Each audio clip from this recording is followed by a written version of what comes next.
Bonjour, je vais vous présenter le coup de projecteur sur les métiers du sanitaire et professionnels du secteur. Un coup de projecteur, c'est un outil de sensibilisation à un secteur et des métiers à destination de tout public. Il peut amener le public à considérer autrement un métier et un secteur, à se dire « pourquoi pas moi ?»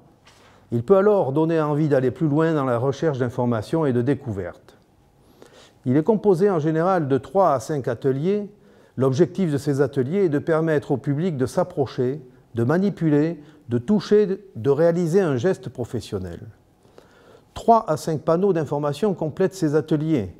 L'objectif de ces panneaux est de donner une information rapide sur la formation, sur une problématique du secteur, sur des éléments économiques par exemple. Comment se déroule une visite? Il n'y a pas de sens de visite. Les visiteurs peuvent ne pas passer par tous les ateliers. Ils peuvent commencer par un atelier plutôt qu'un autre. C'est à vous, animateurs, par rapport au nombre de visiteurs, par rapport au public que vous accueillez et par rapport aux objectifs que vous vous êtes fixés, de déterminer comment vous voulez organiser votre visite.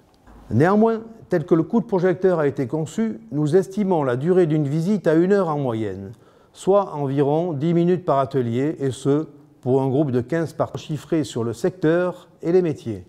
N'hésitez pas à le télécharger avant de commencer la visite.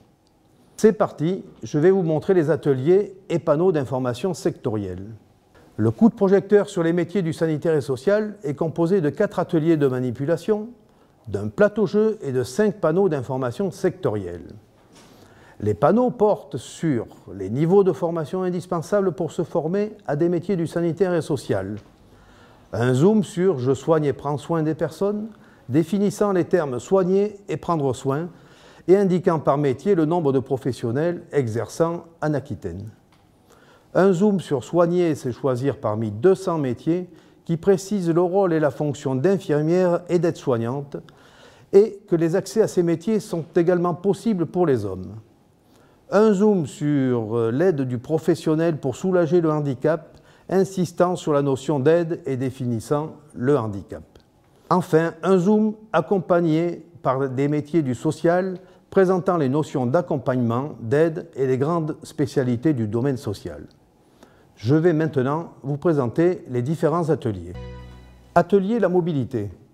Le participant occupe un poste d'auxiliaire de vie sociale et va devoir aider une personne ayant des problèmes de mobilité à s'asseoir dans un fauteuil roulant. Les objectifs de cet atelier sont de prendre conscience de la technicité du métier, se rendre compte qu'à travers ce geste technique, il est important de veiller à la sécurité de la personne et de soi-même. 3 personnes pourront participer à cet atelier, une se mettant dans le rôle du malade, une autre dans le rôle de l'auxiliaire de vie sociale et une autre personne dans le rôle de l'observateur. La durée de l'atelier sera d'environ 15 minutes. En étape 1, il faudra inviter les participants à suivre les indications données à l'écran, à regarder une vidéo portrait sur le métier d'auxiliaire de vie sociale et lire les consignes avant de commencer la manipulation. En étape 2, le malade s'assied sur le semblant de canapé. L'auxiliaire de vie sociale installe le disque de transfert et le fauteuil roulant. En étape 3, l'auxiliaire de vie sociale effectue le transfert de la personne malade de la façon qu'elle juge la plus adéquate. Les participants, en étape 4, reviennent à l'écran pour observer une vidéo qui montre la bonne technique pour effectuer ce transfert de personnes. En étape 5, les participants répondent au quiz également proposé à l'écran. Les participants, pour terminer, peuvent refaire la manipulation en tenant compte de la technique observée avec la vidéo solution.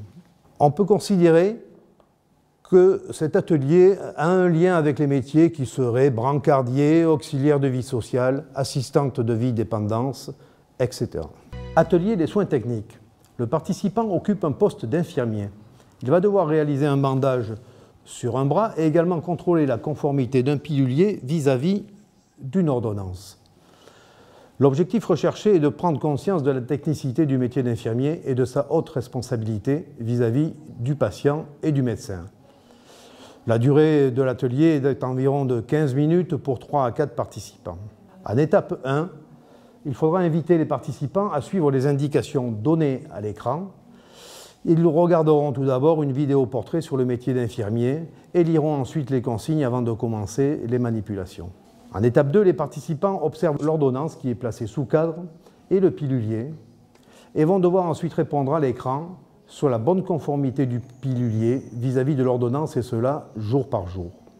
En étape 3, chaque participant effectue tour à tour le bandage du bras sans consigne particulière, utilisant leur propre technique.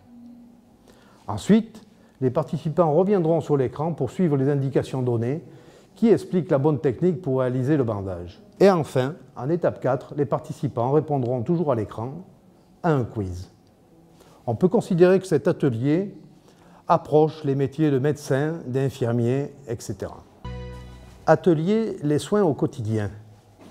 Le participant va occuper tour à tour un poste d'auxiliaire de puériculture et d'aide-soignant.